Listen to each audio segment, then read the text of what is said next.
আপনার কাছে যদি ইনভেস্ট করার মতো 10 লাখ টাকা থাকে তাহলে হয়তো আপনি স্টক মার্কেটে ইনভেস্ট করবেন, অথবা আপনি গোল্ড মার্কেটে ইনভেস্ট করবেন, অথবা আপনি একটা ফিক্সড ডিপোজিট করে রাখতে পারেন যেখান থেকে আপনি 3 মাস বা 6 মাস পর একটা প্রফিট আপনি পাবেন।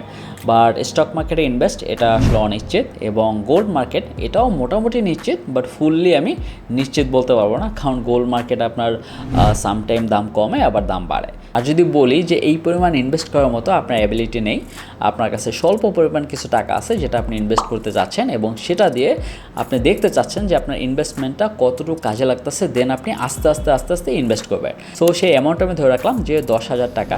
সো এখন কথা হলো যে 10,000 টাকা ইনভেস্ট করে আদৌ আপনি লাখ টাকা ইনকাম করতে পারবেন কিনা, কারণ এই কথাটা কিছুটা আসলে ক্লিক বেট শোনাচ্ছে যে 10,000 টাকা ইনভেস্ট করে আপনি লাখ টাকা কীভাবে ইনকাম করবেন। বাট আমি যদি আপনাকে বলি যে আপনি যদি প্রপার ওয়েতে 10,000 টাকা ইনভেস্ট করেন আর সেইভাবে যদি আপনি লেগে থাকেন তাহলে অবশ্যই আপনি পারবেন। সো কিছু ওয়ে আছে যেগুলো আপনি ফলো করলে আপনি ইন দ্য ফিউচার সেই 10,000 টাকার যে ইনভেস্টমেন্টটা সেটা ফিউচারে আপনার লাখ টাকা না তারও অধিক হবে, সেটা আপনি ইন দ্য ফিউচার বুঝতে পারবেন। বাট ইনভেস্ট করার প্রথম শর্ত হলো যে আপনি যখন ইনভেস্ট করবেন তখন ওই টাকাটার ফুললি ভ্যালু আপনাকে প্রোভাইড করতে হবে। আপনি শুধুমাত্র ইনভেস্ট করে রাখবেন আর আপনার প্রতিনিয়ত টাকা আসবে এমন না। কিছু ওয়ে আমি শেয়ার করবো, যে ওয়েগুলো যদি আপনি মেনটেন করেন ইন দ্য ফিউচার এই 10,000 টাকার ভ্যালু আপনার লাখ টাকা হবে, এবং সেটা কনফার্ম, এবং তার চেয়ে বেশিও হবে। সো চলুন ভিডিওটা শুরু করা যাক।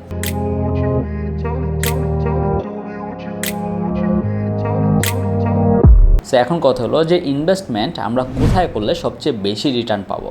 এখন অনেকেই বলবে যে স্টক মার্কেটে ইনভেস্ট করলে সেখানে অনেক ভালো রিটার্ন পাওয়া যায়, বা আপনি যদি গোল্ড মার্কেটে করেন তাহলে একটা সেফ এবং ভালো অ্যামাউন্ট একটা রিটার্ন পাওয়া যায়, হয়তো একটু বেশি টাইম লাগবে, বাট সেটা রিটার্ন ভালো পাওয়া যায়।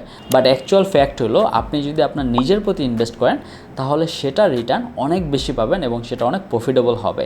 আর নিজের প্রতি ইনভেস্ট করার সবচেয়ে মেন যে অ্যাসেটটা সেটা হলো আপনার সময়টা। আপনার সময়টা আপনি ইনভেস্ট করতেছেন সেটাই আসলে খুবই মূল্যবান, টাইম ইজ মানি।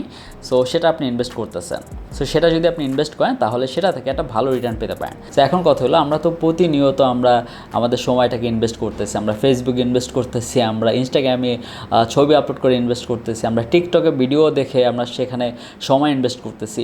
সো সেখান থেকে আমরা ভালো রিটার্ন কেন পাচ্ছি না? আর সেখান থেকে আপনি প্রপার রিটার্ন পাচ্ছেন না কারণ আপনি যেখানে ইনভেস্ট করতেছেন সেটা আসলে কার্যকরী কোনো ইনভেস্টমেন্ট না।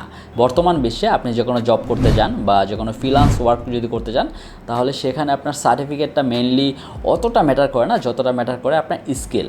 সো কার্যকরী ইনভেস্টমেন্টটা হলো আপনি যদি কোনো একটা স্কিল প্রপারভাবে শিখতে পারেন এবং সেটার প্রতি আপনি টাইম ইনভেস্ট করেন বা সেটার প্রতি যদি আপনি টাকা ইনভেস্ট করেন, সেটা আসলে একটা হিউজ ভালো রিটার্ন আপনি পাবেন। আসলে সেখানে লসের কোনো চান্স নেই, কারণ আপনি যে সময়টা আপনি ইনভেস্ট করতেছেন একটা স্কিল শেখার জন্য, বা সেটা যদি আপনি প্রপারভাবে শিখতে পারেন তাহলে সেটা থেকে একটা ভালো আপনি রিটার্ন পাবেন, হয়তো বা 6 মাস পর পাবেন অথবা 1 বছর পর পাবেন। এখন কথা হলো যে স্কিল শিখতে হলে আপনার একটা কোর্স করা লাগতে পারে বা অথবা আপনার বিভিন্ন রিসোর্স দরকার হতে পারে। তো সেই জন্য আপনার যে 10,000 টাকা আছে সেটা যদি আপনার প্রপারভাবে স্কিল শেখার প্রতি কাজে লাগান, সেখান থেকে আপনারা প্রপার ওয়েতে যে স্কিলটা আপনি জানতে পারবেন সেটা হলো বেসিক নলেজ জানতে পারবেন বেশিরভাগ। সো সেই বেসিক নলেজটা যদি আপনার জানা থাকে আর আপনি যদি আপনার টাইমটা ভালোভাবে ইনভেস্ট করেন তাহলে সেখান থেকে একটা বেস্ট রিটার্ন পাবেন। যেমন আমি যদি ফ্রিল্যান্সিংয়ের কথা বলি তাহলে বলবো যে 10,000 টাকা ইনভেস্ট করে আপনি কোর্স করে আপনি ইংলিশ শিখে আপনি প্রপারভাবে ফ্রিল্যান্সিংও করতে পারবেন 6 মাস পর বা 7 মাস পর, এটা ইজিলি করা যাবে। সো এখন যে মেইন কোশ্চেনটা আপনাদের মধ্যে থাকবে সেটা হলো আমি কোন স্কিলটা শিখবো, আমি কেন শিখবো এবং আমি কীভাবে সেটা শুরু করতে পারি বা কার কাছ থেকে শিখব। সো সেই সব অ্যান্সার যদি আপনি খুঁজতে চান তাহলে আপনি গুগল বা ইউটিউবে হেল্প নিতে পারেন, অথবা আমার চ্যানেলে গেলেও অনেক ভিডিও পাবেন যেখানে আমি ফ্রিল্যান্সিং কীভাবে শুরু করবেন বা কীভাবে আপনি ফ্রিল্যান্স জার্নিটা আপনি স্টার্ট করতে পারেন। সো 10,000 টাকা ইনভেস্ট করার সবচেয়ে বেস্ট হলো আপনি যে কোনো একটা কোর্স করতে পারেন এবং সেই কোর্স করে আপনি যে কোনো একটা স্কিলে আপনি পারদর্শী হতে পারেন এবং সেটা নিয়ে আপনি ফ্রিল্যান্স কাজ করতে পারেন বা আপনি যে কোনো একটা জবে অ্যাপ্লাই করতে পারবেন। কারণ আপনার যদি কোনো একটা স্কিল জানা থাকে আপনি চাইলে বিডি জবসে বা বিভিন্ন ধরনের এরকম অনলাইন সাইট আছে বা আপনার লিঙ্কডইন প্রোফাইল আছে সেখান থেকে আপনি জব করতে পারবেন। আপনার যে অনলি ফ্রিল্যান্সিংও করতে হবে এমন না, আপনি চাইলে জবও করতে পারবেন। সো এইটা হলো একটা বেস্ট রিটার্ন যেটা আপনি 10,000 টাকার মতো ইনভেস্ট বা তার চেয়ে কমও ইনভেস্ট হয়, সামটাইম কোর্সের প্রাইস অনেক কম থাকে। সো সেইটা ইনভেস্ট করে আপনি ফ্রিল্যান্সিংও কাজ করতে পারবেন বা জবে অ্যাপ্লাই করতে পারবেন। সো আমি যদি আমার কথা বলি 2016 থেকে আমি যে পরিমাণ টাইম ইনভেস্ট করছি বা একটা স্কিলের প্রতি আমি টাইম ইনভেস্ট করছি সেটার ভালো রিটার্ন এখন আমি পাচ্ছি। আর ইনভেস্ট করার আরেকটা ওয়ে হলো আপনি একটা ফেসবুক পেজ বা একটা গ্রুপ অথবা দুইটাই আপনি একসাথে গ্রো করতে পারেন কোনো একটা বিজনেস পারপাস।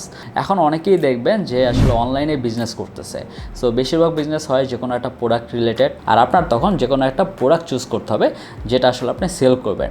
সো সেই অনুযায়ী আপনি যদি সেই প্রোডাক্টটা আপনি কালেক্ট করবেন, দেন একটা ফেসবুক পেজে আপনি কন্টিনিউয়াসলি মার্কেটিং করে যাবেন, বা আপনি ফ্রি মার্কেটিং করতে পারেন বা পেইড প্রমোশনও করতে পারেন।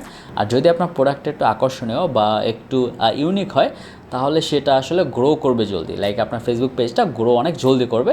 সো আপনি চাইলে ফ্রি মার্কেটিংও করতে পারেন অথবা আপনি পেইড মার্কেটিংও করতে পারেন। সো শুরুর পর্যায়ে বলবো আমি যে আপনি ফ্রি মার্কেটিং করেন, বা ইন দ্য ফিউচার যখন আপনি দেখবেন যে আপনার প্রোডাক্টটা সেল হচ্ছে বা মানুষের চাহিদা আসলে ভালোই পাচ্ছে, দেন আপনি সেটার প্রতি পেইড মার্কেটিংও করতে পারবেন। আর আপনার যদি প্রাইসটা একটু কম থাকে শুরুতে, সো সেটা আসলে সেল হওয়ার চান্স অনেক বেশি থাকে। তো ফেসবুক পেজ দিয়ে অনলাইন বিজনেস করে অনেকেই স্বাবলম্বী হচ্ছে। আর সেটা শুরুতে ছোট থাকলেও যদি আপনি লেগে থাকেন কন্টিনিউয়াসলি এবং সেটার প্রতি টাইম ইনভেস্ট করেন, আপনি আপনার মার্কেটিং স্ট্র্যাটেজিটা কন্টিনিউয়াসলি গ্রো করেন, সেটা দিয়ে আসলে আপনি অনেক বড় একটা বিজনেস তৈরি করতে পারবেন। তো এই ছিল আজকে ভিডিও। যদি ভিডিওটা ভালো লাগে থাকে সেটা লাইক দিবেন, কমেন্ট করবেন, আর যারা এখনও সাবস্ক্রাইব করেন সাবস্ক্রাইব করে বেল আইকনে প্রেস করে রাখবেন। Thank you so much.